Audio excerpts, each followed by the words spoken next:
Hello, welcome to my channel CNCR's science and math concept. हम यहाँ question कर रहे हैं जेई एग्ज़ाम के लिए। क्लास 12 फिजिक्स, टॉपिक है optics, refraction of light with reflection. तो यहाँ क्वेश्चन कहता है concave mirror has a radius of curvature 40 centimetre. It is at bottom of glass that has filled with water filled up to 5 centimeter.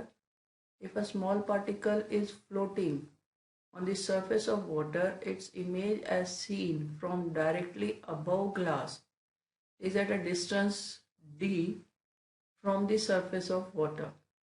The value of d close to refractive index of water is given to 1.33. The answers for D is given are 6.7 centimeter, 13.4 centimeter, 8.8 centimeter and 11.7 centimeter. Now here ये question कहता है कि एक container में हमने पानी भरा है और उसके बॉटम में एक कॉन्केव मिरर रखा है जिसका रेडियस ऑफ कर्वेचर है 40 सेंटीमीटर.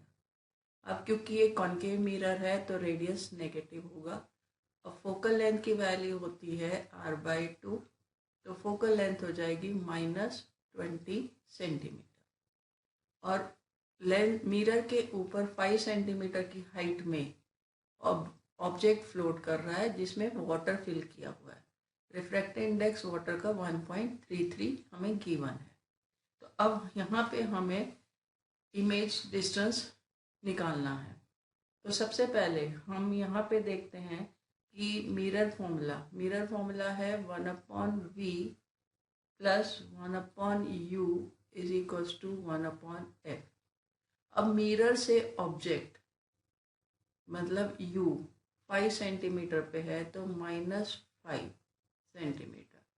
तो हमारी इमेज बनेगी 1/v minus 1/5 is equals to -1/20. तो यहाँ पे हम इसके लिए सॉल्व करते हैं v के लिए. तो 1/v is equals to 1/5 minus 1/20. हमारा एलसीएम हो गया 20. तो 4 माइनस 1 दैट इज 3/20. तो v की वैल्यू आ चुकी है 20/3 सेंटीमीटर. तो यहाँ हमने पहले तो इस ऑब्जेक्ट की मिरर से इमेज कहाँ बनेगी वो निकाला है.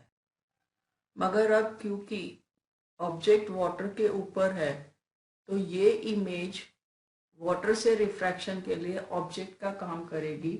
So distance of object from water surface, water से रिफ्रैक्शन के लिए डिस्टेंस ऑफ ऑब्जेक्ट बनेगा, इसे हम d' ले लेते हैं v प्लस 5. तो ये हो गया 5 प्लस 20/3, 15 प्लस 20 35/3 सेंटीमीटर. अब हमें निकालना है फाइनल इमेज का डिस्टेंस. वो डिस्टेंस हमें दिया है d. अब फाइनल इमेज हमारी अगर d है तो d/d'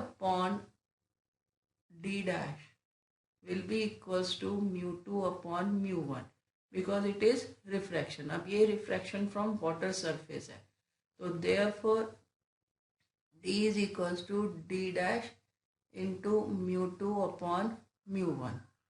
यहाँ पे हमारे पास d' की वैल्यू है 35.3. μ2 की वैल्यू है, μ2 इज लाइट एयर में जा रही है 1.33 को हम 4/3 लिख सकते हैं.